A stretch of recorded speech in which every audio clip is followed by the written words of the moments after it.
Welcome back.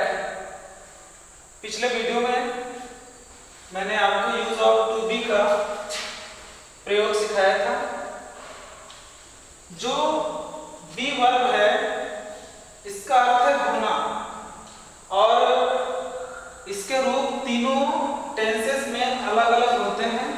जैसा कि present में हम बी को इजेमार से शो करते हैं, पास्ट में वाज वेयर से और फ्यूचर में विल बी और शैल बी से। अब देखना है तो ये तो आपके पास नोट ही है ऑलरेडी। पिछले वीडियो में मैंने आपको use of is and are पढ़ाया था और आज हम वाज वेयर पढ़ेंगे, ठीक है। तो ये नोट होगा आपके पास पहले से।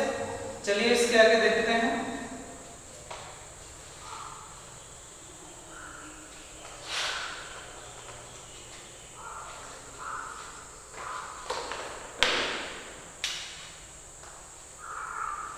इसका प्रयोग क्या है? किसी अन्य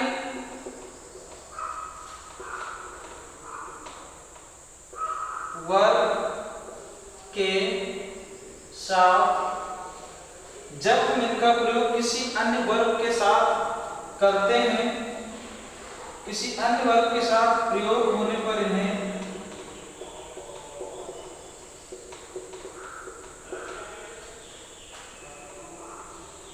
हेल्पिंग वर्ब कहा जाता है।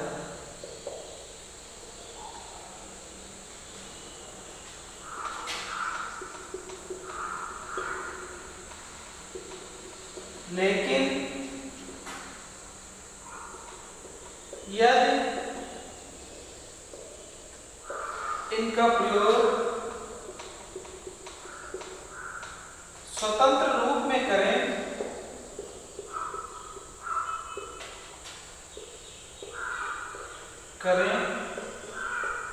तो ये लिंकिंग वर्ब कहलाती हैं।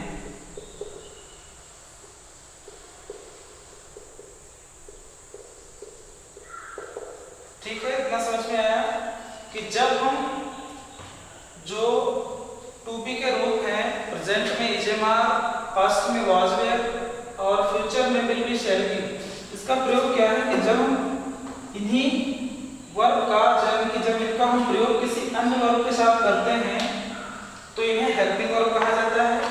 लेकिन यदि इनका प्रयोग स्वतंत्र रूप में करें तो यही वर्ब लिंकिंग वर्ब कहलाती है। ठीक है, इजेमार का प्रयोग आपने सीखा था। आज हम आपको यूज ऑफ वाज वेयर पढ़ाएंगे। जिसको अगर कोई भी दिक्कत आया करे या समझ में ना आए कोई सेंटेंस है तो वो कमेंट में अपना क्वेश्चन पूछ सकता है। तो आज का जो टॉपिक है use of was were. Was were का प्रयोग हम कहाँ करते हैं? तो सबसे पहले पहचान क्या होती है इसकी?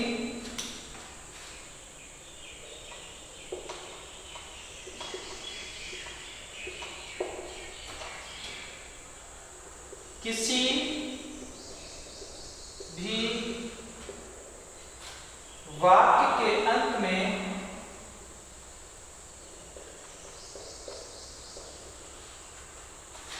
था, थी, थे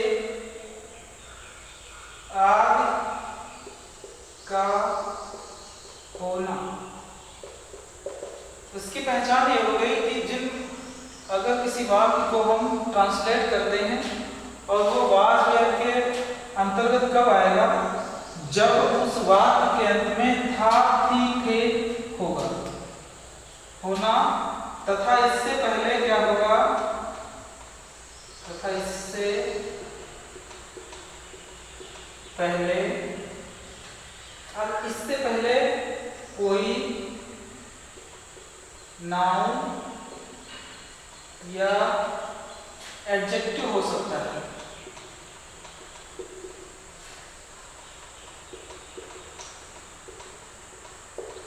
नाउन या एडजेक्टिव हो सकता है। ब्रैकेट में लिख लीजिए वर्ब नहीं।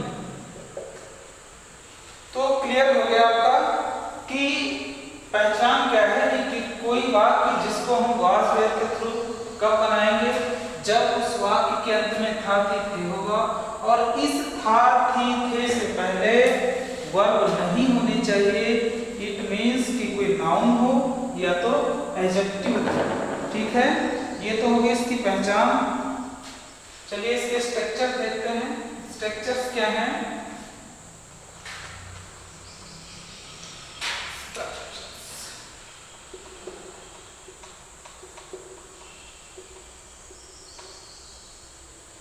स्ट्रक्चर्स अफर्मेटिव,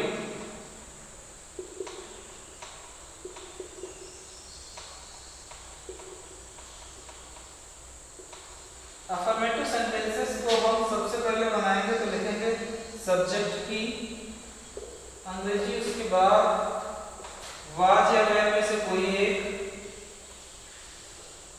फिर कॉम्प्लीमेंट,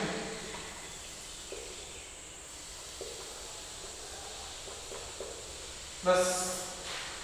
तो आपका अफर्मेटिव का स्ट्रक्चर है सब्जेक्ट, सब्जेक्ट के बाद वाज वेयर और वाज वेयर के बाद कॉम्प्लीमेंट।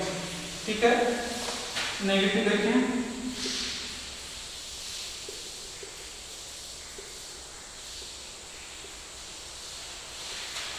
नेगेटिव सेंटेंस का है सब्जेक्ट प्लस वाज या वेयर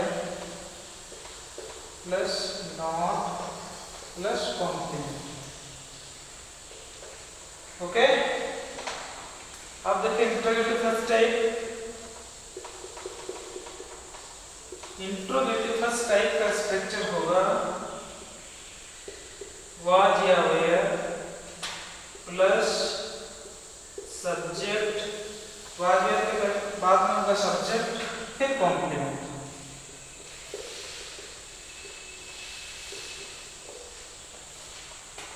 अब है इंट्रोगेटिव सेकेंड क्वेश्चन वर्ड।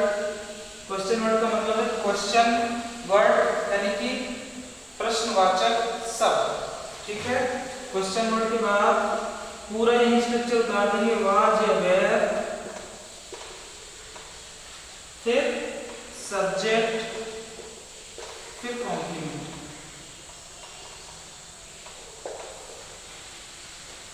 चारों स्ट्रक्चर हो गया, पहला ये, दूसरा ये हो गया, तीसरा, चौथा। पांचवा आपको नोट में थोड़ा लिखना है।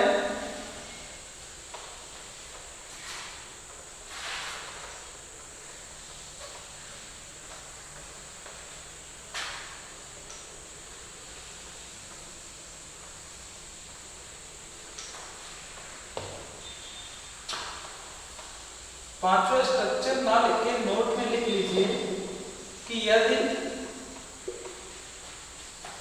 इंट्रोगेटिव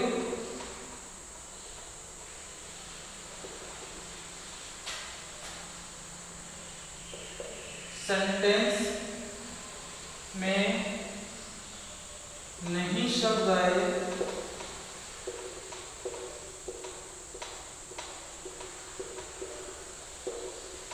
तो उसकी अंग्रेजी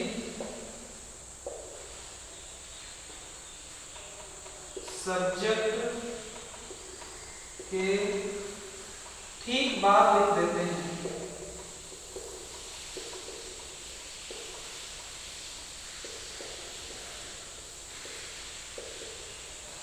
चार स्ट्रक्चर्स के अलावा आपको पांचों को स्ट्रक्चर नहीं लिखना है, बस ये नोट आप लर्न कर लीजिए कि यदि इंट्रोगेटिव सेंटेंस में नहीं शब्द आ रहा है, जैसे क्या हुआ, बीमार नहीं था, क्या तुम स्कूल में नहीं थे, वह आज कक्षा में क्यों नहीं है, क्यों नहीं था।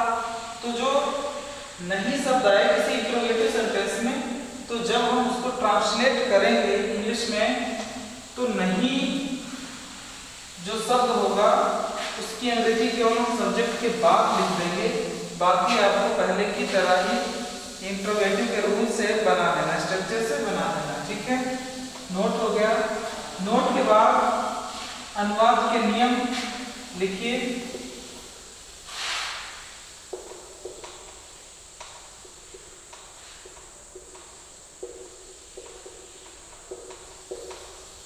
क्या है अनुवाद के नियम?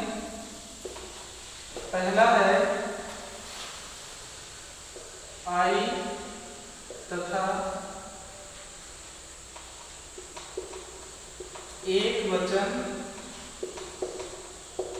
कर्ता के साथ वाज का प्रयोग करते हैं।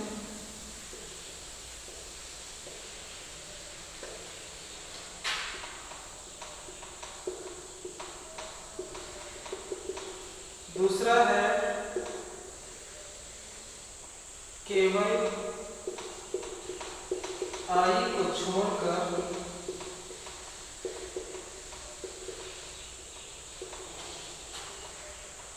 अन्य सभी बहुवचन कर्ता के साथ वेयर का प्रयोग करते हैं।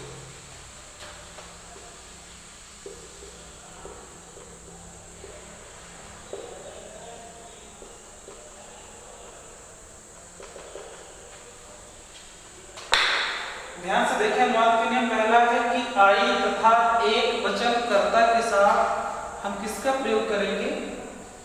वाच का। और दूसरा जो नियम है अनुवाद का वो है केवल आई को ही छोड़ करके, आई को छोड़ देंगे क्योंकि आई तो प्लूरल है, बहुवचन है, आई को छोड़कर अन्य सभी जो भी प्लूरल सब्जेक्ट होंगे उनके साथ हम वेयर का प्रयोग करेंगे। ठीक है, चलिए देखते हैं इसके उदाहरण।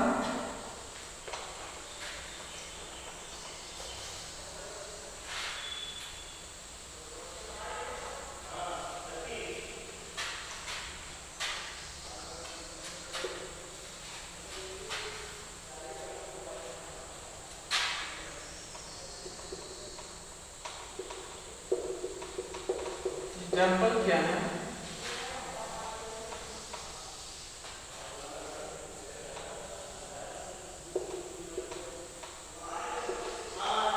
सजल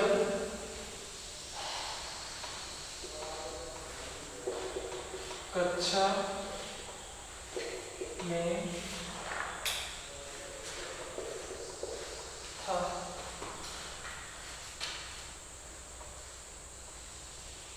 ये अफर्मेटिव के देखिए पहले आप।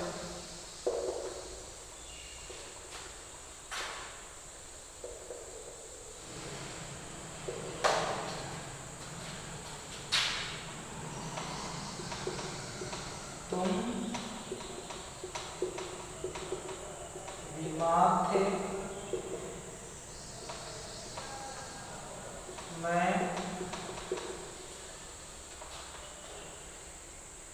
प्रसन्न था।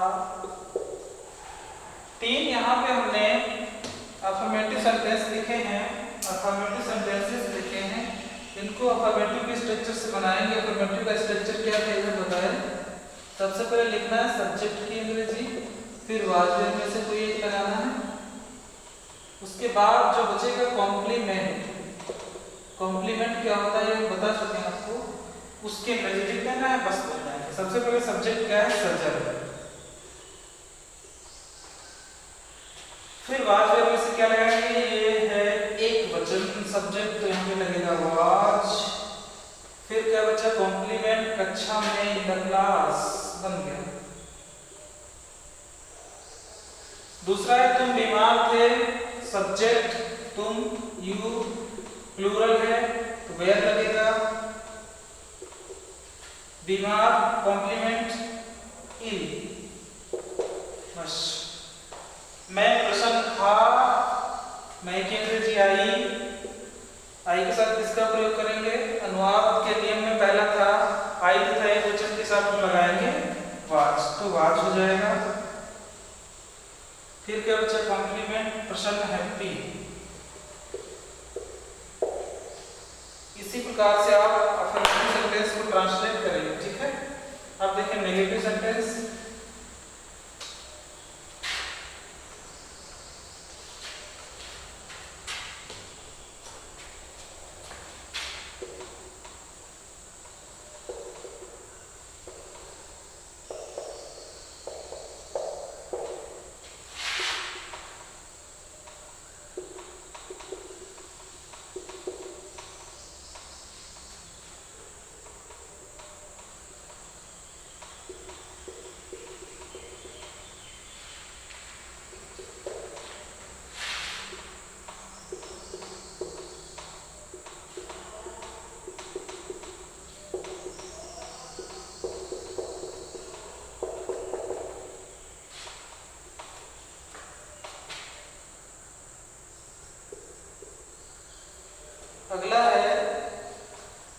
वे निर्धन नहीं थे। 3 सेंटेंस यहाँ पे हमने नेगेटिव के लिखे हैं। नेगेटिव का स्ट्रक्चर क्या था, सेम नहीं रहेगा, यहाँ पे केवल नॉट बढ़ा था उसमें, तो यहाँ नॉट लगा लेते हैं। आप सब्जेक्ट की सबसे पहले लिखनी है, इसमें आई हो गया, इसका सब्जेक्ट सेब एप्पल,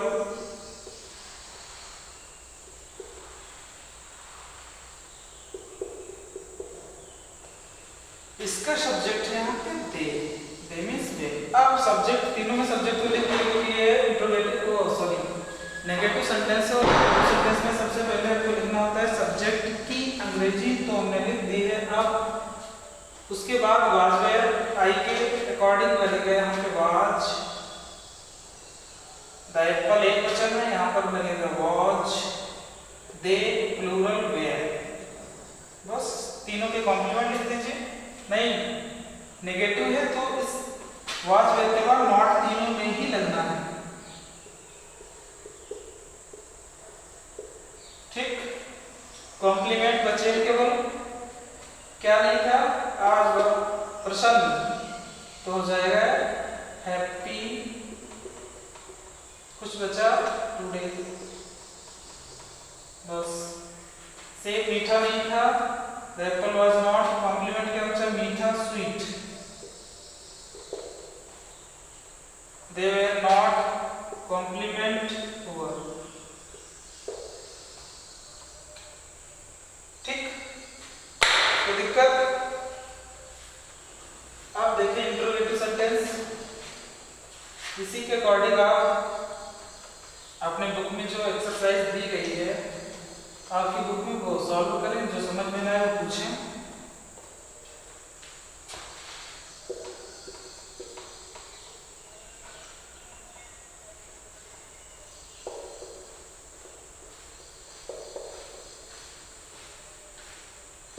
इंट्रोगेटिव सेंटेंसेस 5 मिनट और लगेगा। इंट्रोगेटिव सेंटेंसेस में देखें, इसके एग्जाम्पल हम लिख रहे हैं, यहाँ पे 4 लिखेंगे।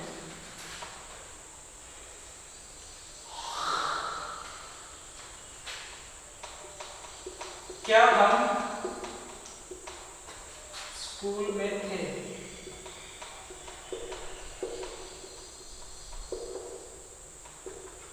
दूसरा है क्या तुम मेरे मित्र थे? वे आज कहाँ थे?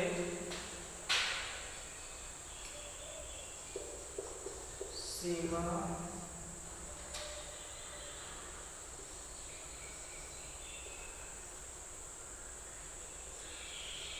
कक्षा में क्यों नहीं थी?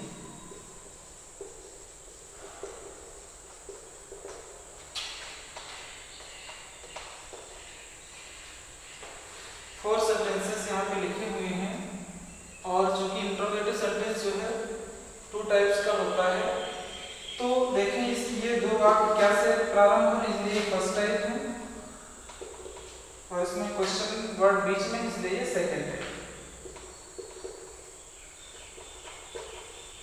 अब जो जिस टाइप का है उसी का स्ट्रक्चर लगा के इसको बना देना है, ठीक है। देखें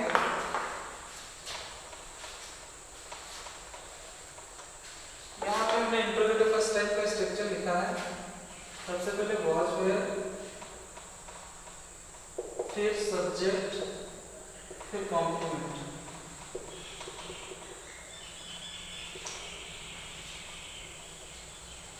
वाज वेयर पहले में हम सब्जेक्ट है हम, ये प्लूरल है इसलिए यहाँ पे वेयर लगेगा।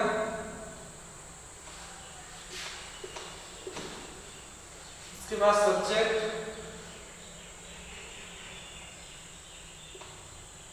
फिर कॉम्प्लीमेंट, स्कूल में इन द स्कूल।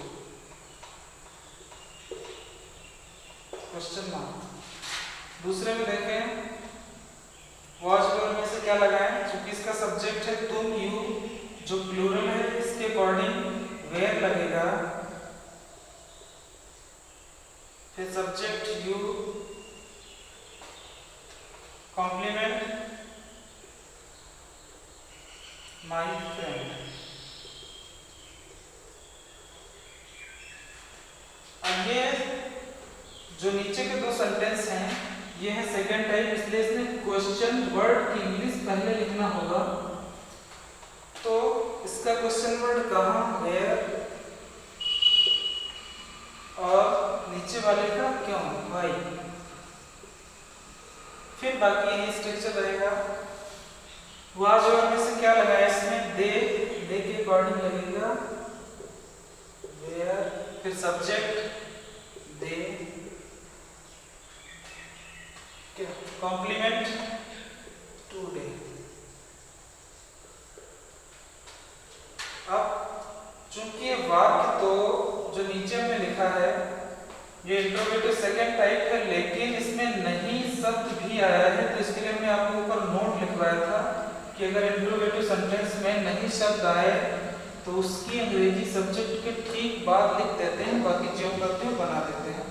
तो देखें इसको सेम ऐसे ही बना देंगे, वेयर वाज सीमा,